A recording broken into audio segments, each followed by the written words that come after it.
Marco कौन है? तो मैं बुरे लोगों का नवाब। তাহলে রঘু ডাকাতের এলো বড় আপডেট। এদিকে মার্কো দ্বিতীয় পার্টে থাকছে বড় সড়ো চমক। আর ফাইনালি হিমেশ রেশমিয়া বলিউডকে বাঁচাতে নিয়ে আসছে ব্যাডাস রবি কুমার। প্রথমে আসি দেবের upcoming big budget movie Raghu ডাকাতের কাছে। এই রঘু ডাকাত কিন্তু আপাতত 2025-এর one of the most big বাজেটের ছবি হতে যাচ্ছে। দেবের খাদানের হাত ধরে আবার যে বাংলা কমার্শিয়াল সিনেমার স্বর্ণালী যুগ ফিরে এসেছে 2024 সালটা কিন্তু তার সাক্ষী।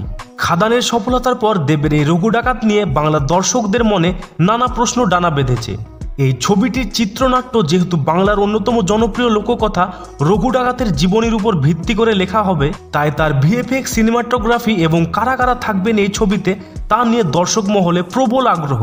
তবে এই রঘু ডাকাতের কাস্টিংয়ের অফিসিয়াল আপডেট এসেছে এবং এই আপডেটটি এই ছবির হাইপ আরও দ্বিগুণ বাড়িয়ে দিয়েছে।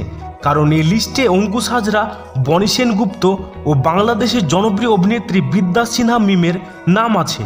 রঘু ডাকাতের প্রথম পোস্টারটি কিন্তু প্রমাণ দিচ্ছে দেব আবার একটি বড় ধরনের চমক দিতে যাচ্ছে 2025-এ বাংলার দর্শকদের। যেহেতু দেব ও এসভিএফ ফিল্ম এই ছবিটি প্রডিউস করবেন, তাই আশা রাখতেই পারা যায় এই ছবির ভিএফএক্স যথেষ্ট ভালো হবে। কারণ এর আগে চাঁদের পাহাড় ও অ্যামাজন অভিযান তার প্রমাণ। যদিও এই রঘু ডাকাতের টিজার ও ট্রেলার এলেই বোঝা যাবে দেবের এই এক্সপেরিমেন্টটা কতটা সফল হতে পারে। তাহলে এবার আসি হিমেশ রেশমিয়ার কাছে। সম্প্রতি মুক্তি পেয়েছে তার আপকামিং মুভি ব্যাডাস রবি কুমারের ট্রেলার। 3 মিনিট 26 সেকেন্ডের এই ট্রেলার দেখলে আপনার বারবার দেখতে ইচ্ছে করবে। আপনার মনে হবে এই ট্রেলারের কাছে মার্কো কিল সালার কেজিএফ কিছুই না। হিমেশ রেশমিয়ার ডায়লগ, অ্যাকশন জাস্ট ফাটিয়ে দিয়েছে। ভিএফএক্স তো পুরো হলিউডকে টক্কর দিয়ে দেবে। কমেডির জন্য জনি লিভার, সঞ্জয় মিশ্রা, অন্যদিকে আবার ভিলেন হিসাবে থাকছেন প্রভুদেবা। সানি লিওনের আইটেম ডান্স আর কি চায় দর্শকদের। তার উপরে 17খানা গান থাকছে এই ছবিতে। আর একটা বড় বিষয় হলো এই ছবির ডিরেক্টর, রাইটার, মিউজিক ডিরেক্টর সবকিছুই one of the most talented person Himesh Reshammiya নিজেই। এই ব্যাডাস রবি কুমার দিয়ে বলিউডের মান আরও 100 গুণ বাড়িয়ে দেবে, তাতে কোনো সন্দেহ নেই।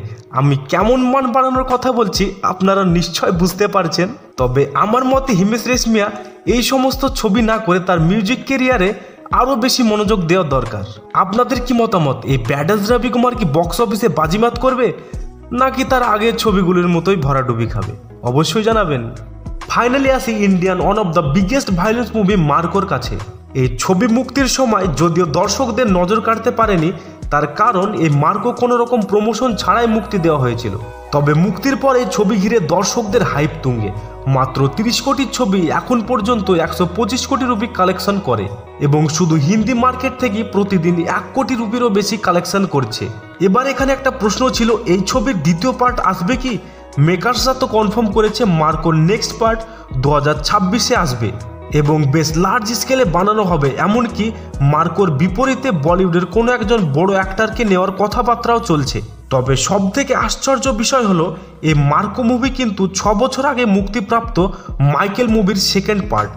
যদিও মাইকেল মুভিটি সেই রকম সফলতা পায়নি, তা সত্ত্বেও এই ছবিতে মার্কো অর্থাৎ মুন্নি মুকুন্দ আসে দর্শকদের নজরে। তবে এই মার্কো মুভি দিয়ে Unni Mukundan pan India actor হিসাবে দর্শকদের সামনে এসেছে এবং একটা হিউজ ফ্যান বেস তৈরি করতে সক্ষম হয়েছে। মার্কোর যে ভায়োলেন্স ছিল তা তার পরবর্তী পার্টে যে ছাড়িয়ে যাবে তা কনফার্ম। মার্কোর পরবর্তী পার্টের জন্য আপনারা কতটা এক্সাইটেড অবশ্যই জানাবেন।